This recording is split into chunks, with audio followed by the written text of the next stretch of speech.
India गठबंधन खत्म और कांग्रेस ने क्या अब इंडिया गठबंधन से हाथ पीछे खींच लिए हैं? संकेत कुछ ऐसे ही मिल रहे हैं और चर्चा कुछ ऐसी ही हो रही है। इंडिया गठबंधन की मुख्य पार्टी कांग्रेस ने अब अपने हाथ गठबंधन से क्या पीछे खींच लिए हैं?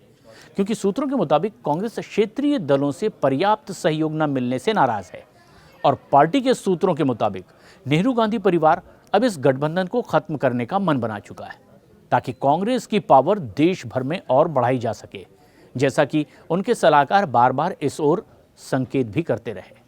और ये घटनाक्रम अब विपक्ष की पूरी राजनीति के लिए एक बहुत बड़ा झटका पूरे देश भर में है, क्योंकि बिहार में मिली करारी हार पर इस बार गठबंधन के ताबूत में माना जा रहा है कि क्या ये आखिरी कील साबित हुई है जो एनडीए ने प्रचंड जीत हासिल की है। दरअसल अंदर ही अंदर टूट चुके रिश्ते अब सामने भी आने लगे हैं। कई दल महीनों से नाराज चल रहे थे, सीट शेयरिंग पर मतभेद बढ़ गए, रणनीति पर असहमति खुली हुई टकराहट के तौर पर सामने आई। बिहार नतीजों ने पूरे समीकरण को पलट कर रख दिया। कांग्रेस और आरजेडी दोनों एक दूसरे पर अब हार का ठीकरा फोड़ते दिखाई दे रहे हैं।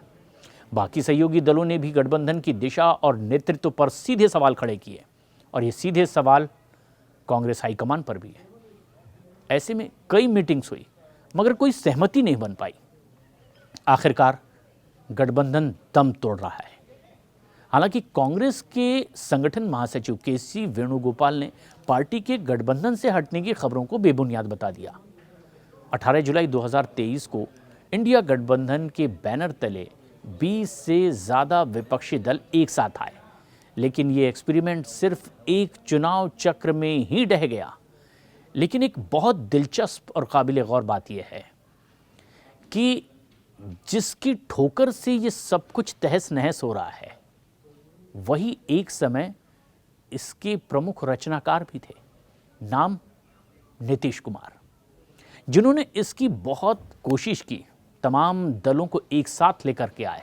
हालांकि बाद में ही वो इस गठबंधन से बिल्कुल दूर होने की कोशिश में साफ दिखाई देने लगे थे और फिर आखिरकार उसका परिणाम 2025 में दिखाई दिया, जब एनडीए के बिहार में प्रमुख नेता के तौर पर ज़बरदस्त चुनाव उन्होंने जीता और उसी इंडिया गठबंधन को हरा दिया जिसकी बुनियाद रखने में बहुत अहम भूमिका कभी नीतीश कुमार निभाते। लेकिन अब सब कुछ बिखरता दिखाई दे रहा है। ये डेवलपमेंट बीजेपी के लिए एक राहत की खबर भी है। इससे उन्हें अगले साल के चुनाव में एक बिखरे हुए विपक्ष का सामना करना पड़ेगा। लेकिन जानकार ये भी कह रहे हैं कि ये गठबंधन सिर्फ इलेक्शन की मजबूरी था, पॉलिटिकल केमिस्ट्री बिल्कुल नहीं। इंडिया गठबंधन विपक्षी दलों का एक बड़ा फ्रंट था जिसे 2023 में लॉन्च किया गया और इसका पूरा नाम Indian national developmental inclusive alliance रखा गया, जिसका शॉर्ट फॉर्म इंडिया।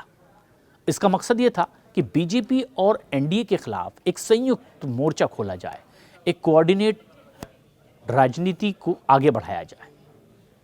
अब उस वक्त इस गठबंधन में Congress, RJD, DMK, TMC, Aam Aadmi party, JDU, Samajwadi party, NCP Sharad Pawar की, शिवसेना जो उद्धव ठाकरे की थी उस समय, सीपीआईएम जैसे ऐसे कई बड़े राष्ट्रीय दल भी थे। आइडिया ये था कि अलग अलग राज्यों में अलग अलग दलों की ताकत का फायदा उठा करके एक पैन इंडिया विरोधी गठबंधन तैयार किया जाए और लक्ष्य एक ही था, मोदी को रोकना और किसी भी कीमत पर एनडीए की जगह जगह हो रही जीत, चाहे वो राष्ट्रीय स्तर पर हो या प्रादेशिक स्तर पर, उसे कैसे भी चुनौती देना। अब इंडिया गठबंधन ने 2024 के लोकसभा चुनाव में बीजेपी के लिए चुनौती खड़ी की। हालांकि गठबंधन केंद्र में सरकार बनाने का मैजिक नंबर हासिल नहीं कर पाया, लेकिन इसने उम्मीदों से बेहतर प्रदर्शन जरूर किया। हालांकि उसकी भी कई और वजह गिनाई जाती है, लेकिन बीजेपी को अकेले बहुमत हासिल करने से तो रोक ही दिया। कई राज्यों में इस गठबंधन ने सीट शेयरिंग के साथ चुनाव भी लड़ा। हालांकि गठबंधन को महाराष्ट्र, हरियाणा, छत्तीसगढ़, राजस्थान, आंध्र प्रदेश, मध्य प्रदेश और बिहार विधानसभा चुनाव में रीजनल इलेक्शंस में बहुत बड़ी हार का सामना भी करना पड़ा और इस हार ने गठबंधन की अंदरूनी कमजोरियों को उजागर करना शुरू कर दिया था और फिर प्रदेश दर प्रदेश ये टूट और बढ़ती चली गई। सीट शेयरिंग को लेकर के विवाद और आपसी तालमेल कभी पॉलिटिकल यूनिट को लेकर के कमज़ोर दिखाई दिया और कई बार बड़े झगड़े के तौर पर भी सामने आ गया। बिहार की हार गठबंधन के टूटने की एक आखिरी कील माना जा रहा है और सबसे बड़ा झटका 2025 बिहार विधानसभा चुनाव का था। आरजेडी कांग्रेस गठबंधन पहले से ही कमज़ोर मोड पर थे, क्योंकि जो गठबंधन का दावा था वो तो आखिर तक सीट शेयरिंग का आधिकारिक ऐलान भी वैसे नहीं कर पाए। एक दूसरे के खिलाफ ही कई जगह लड़ाई इन लोगों की आपस में देखी गई। नाम दे दिया गया फ्रेंडली फाइट और फायदा एनडीए ने उठाया। नीतीश कुमार दोबारा एनडीए के साथ जा चुके थे। सीट शेयरिंग पर एनडीए इंडिया पार्टी के भीतर ही मतभेद साफ दिखाई दे रहे थे, जहां कांग्रेस के कई ऐसे रणनीतिकार मान रहे थे कि इस तरह से समझौता करना कांग्रेस पार्टी के लिए नुकसानदायक होगा, क्योंकि राष्ट्रीय पार्टी बहुत कम सीटों पर चुनाव लड़ेगी और ऐसे में उसकी अस्मिता का सवाल खड़ा होगा। लेकिन चुनावी नतीजे विपक्षी धड़े के लिए बहुत खराब आए। विपक्ष को लगा कि ये हार एक संयुक्त प्लेटफॉर्म की असफल रणनीति का नतीजा है और इसके बाद कई दलों ने खुल करके सीधे सीधे नेतृत्व और पूरे स्ट्रक्चर पर ही सवाल खड़े किए। पहली मीटिंग में तालमेल, एजेंडा और एक साझा विजन की भी बात हुई, लेकिन भीतर की दरारें बहुत जल्द सामने आ गई। कई दल कांग्रेस के नेतृत्व से बिल्कुल सहज नहीं। कुछ दलों को सीट शेयरिंग से नुकसान का भी डर और कई राज्यों में सहयोगी एक दूसरे के खिलाफ तक लड़ रहे हैं। सार्वजनिक मंचों पर एकता की बात कर रहे हैं, लेकिन जमीन पर तालमेल बिल्कुल नहीं। और यही कमजोरी बाद में बड़े चुनावी नुकसानों में बदलती जा रही है।